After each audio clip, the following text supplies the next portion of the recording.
loving me, I loving you. Mothers and fathers, husbands and wives, sisters and brothers, friends for life, won't live in the past. All I wanna do now is making it last. Why is it important to do a daily reset? Hmm. It's time for another conversation. Welcome to Making It Last podcast. I'm your host, Nuri Dul. It's all about helping us to have better relationships, not just with ourselves, with other people. That whole idea, though, of a daily reset, we're going to talk about the author of the book, The Daily Reset, Dr. Stephen MacGregor. And you will excuse me being very excited because when I hear that I'm interviewing people in countries that I am yet to go, he is in Barcelona, Spain. Welcome, Stephen. Hi, Noreen. It's a pleasure to talk to you today. How are you? I'm good. I'm good. I'm good. So tell us a little bit about your book, and then in some way we might basically cover what we want to talk about. So this whole idea of your book, tell us about your book and Sure. when was it published?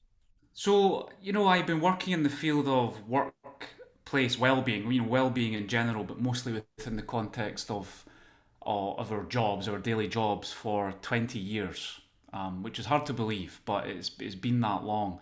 And during the pandemic, like many people, I think, had a deep introspection about, what I was doing, where I was living. I've been living in Spain for those 20 years.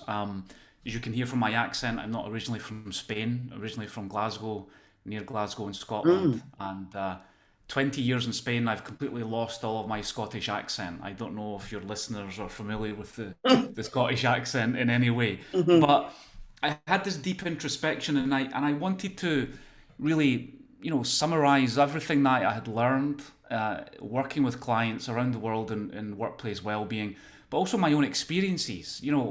When I started in well-being, I was very much struck by the fact that people would have a very preaching tone about this is the way that you should live your life, and look at me, Mhm. I'm kind of perfect, and this is what you need to do, and talking about habits and all these different things. And I wanted to do something else. I wanted to show my own failings and failures in my own behaviors, but still show Mm. that by adopting the right tools and techniques and strategies, but more Mhm. importantly, asking the right questions each day, then you could really move your life forward.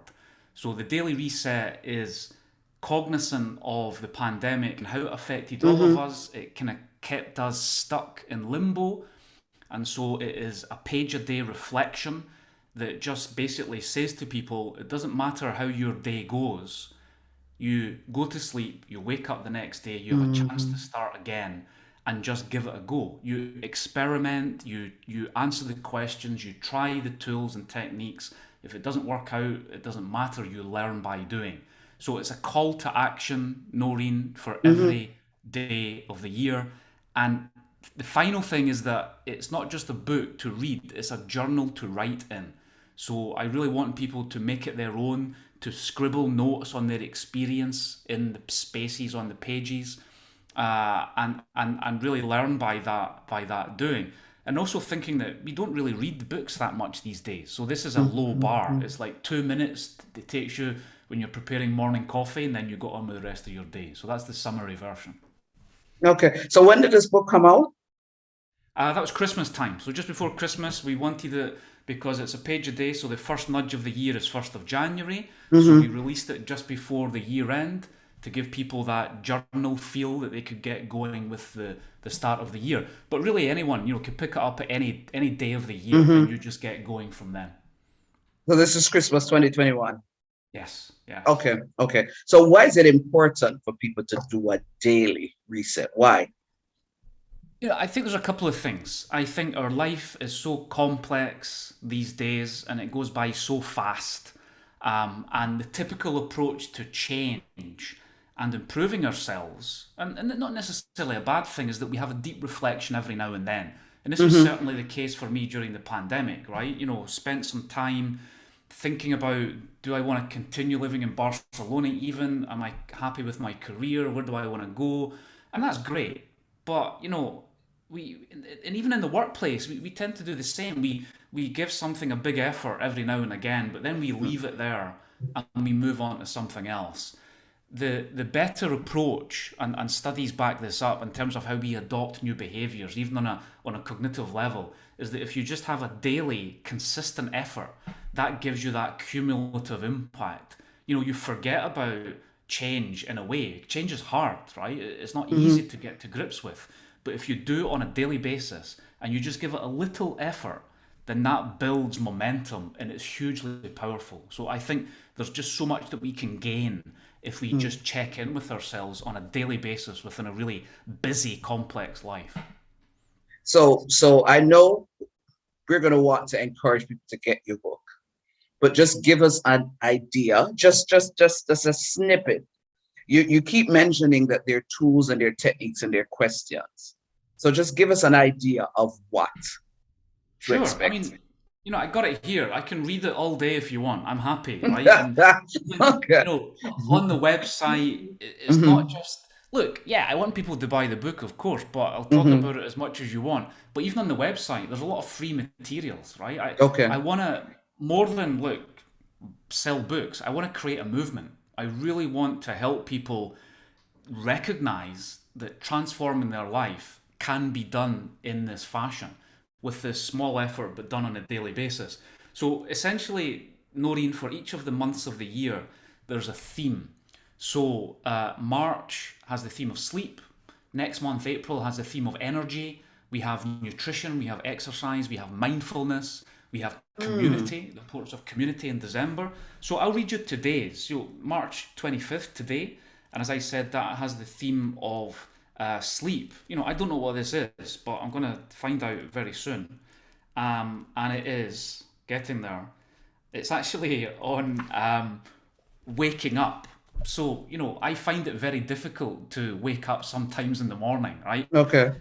And this starts with a quote from Marcus Aurelius, the former Roman emperor. It's, a lot of the Stoic thought over the years has looked at his work on Meditations, which was a very famous journal at that time.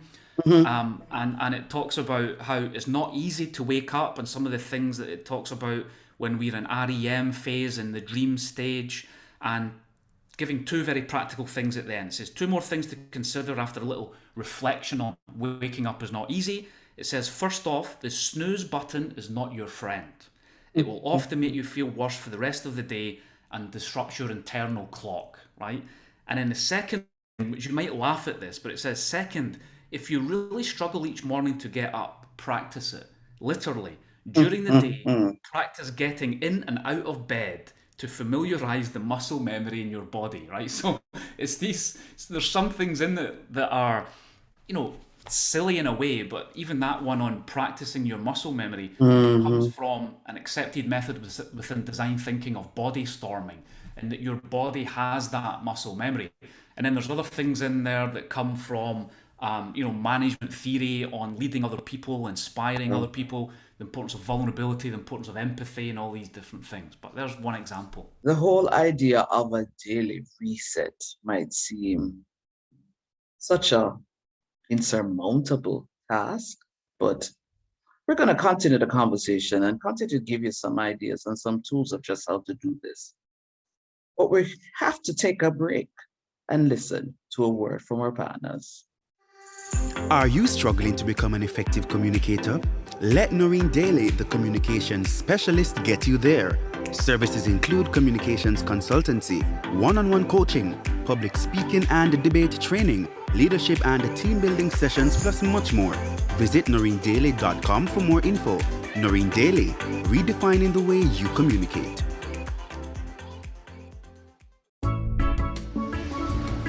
Photography is an art, but more so, photography must come from the heart. Precious moments, priceless times. Take a pic and know it will turn out fine. For beautiful captures, email us at bmcphotographyja@gmail.com or call us at 876-350-7089. BMC Photography JA. Beautiful moments captured. Are you looking for one-of-a-kind products customized to suit your needs? Then shop at Trending Things, the place where customization is always an option. From personalized gifts to apparel, accessories, drinkware, and home decor, you name it, we make it. Get your favorite designs on any item for party favors, weddings, graduations, or any special occasion, all at affordable prices. What are you waiting for? Visit our website at trendingthings.com to order your trendy item today. Trending Things, bringing creativity to the things you love. So, the whole idea of a branding strategy sounded so exotic and so fancy to me. But after having several conversations with Neon, I now have a clearer understanding. I am sure of what my identity is, what it is that I want people to see Noreen Daly as. Thanks, Neon. Thanks, Splint. Visit them at wearesplint.com. The daily reset is necessary. Why? Let's continue the conversation. Somebody will listen to this and they will watch this and they will say, it's quite easy for you to say, Stephen, because maybe based on where you are emotionally and physically, you're able to just do this comfortably. For somebody who is somewhat skeptical or a bit cynical about this process, what would you say to them?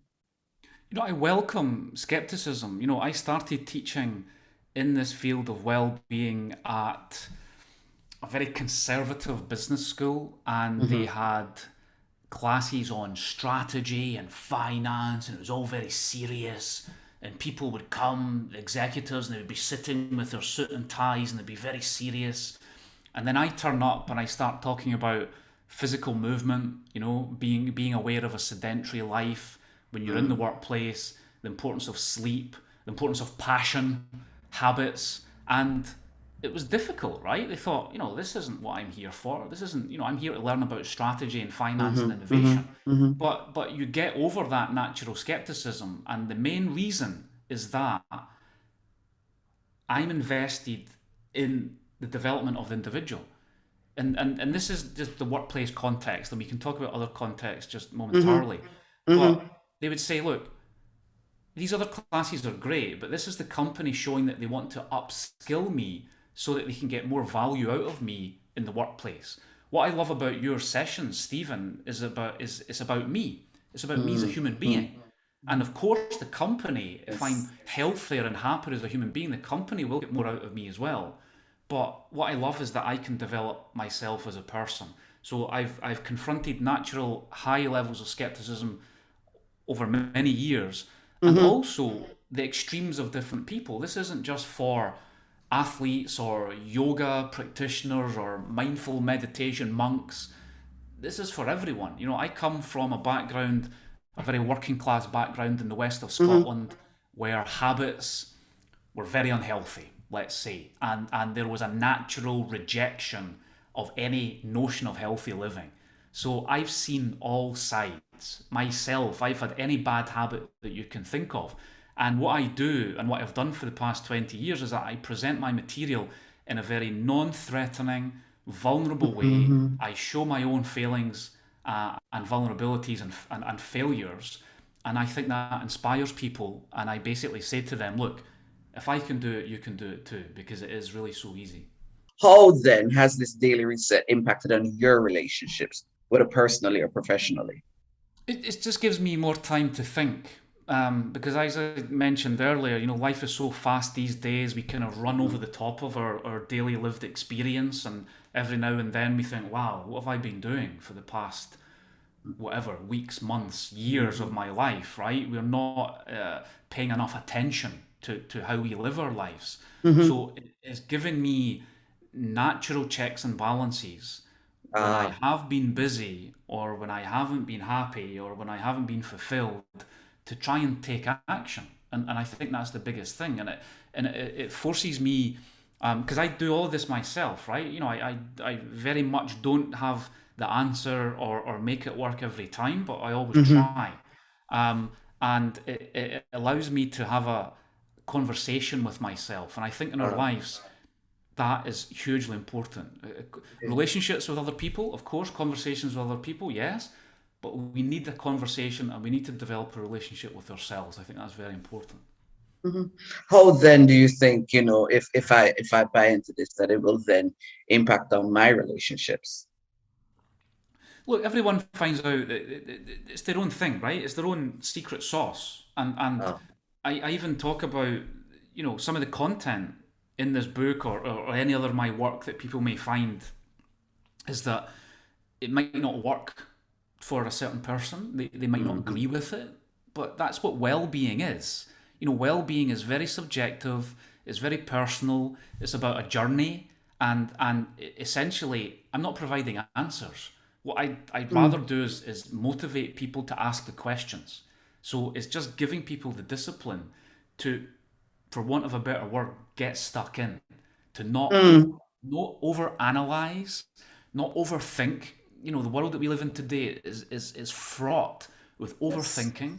yes, Move to action yes, and see what yes. happens. And I think that's the big thing. Mm, mm. As we're wrapping up, you said a lot. You said a lot. But if it is that you had to maybe condense it into a three-step process in terms of this whole idea of a daily reset, what would that three-step process be? Okay, right, you're nailing me down. One is just find space.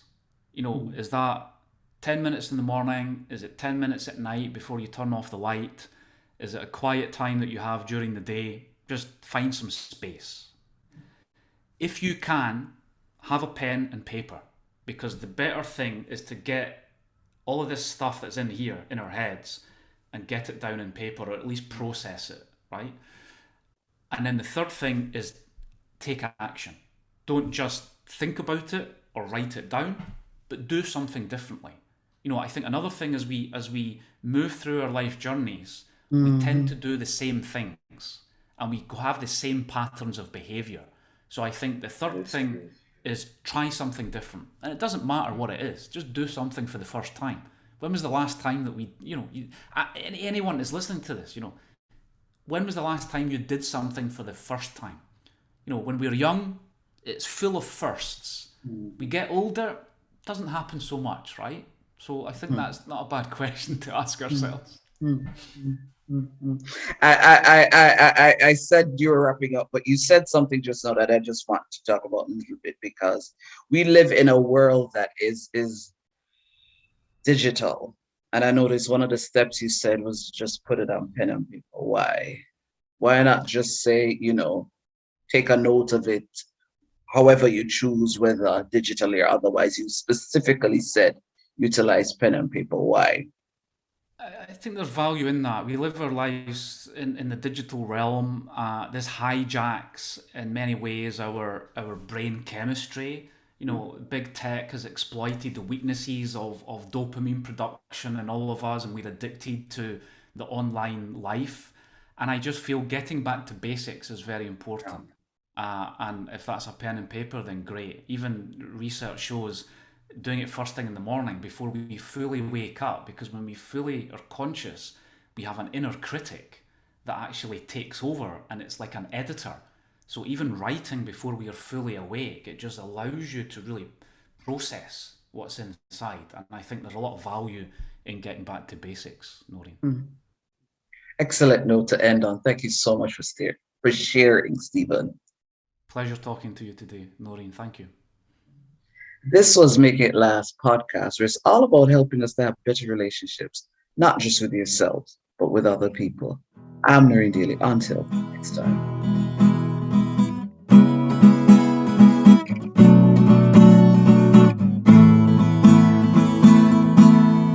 Making it last is all I care to do. You loving me,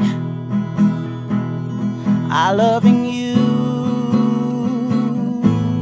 Mothers and fathers, husbands and wives, sisters and brothers, friends for life, won't live in the past. All I wanna do now is making it last.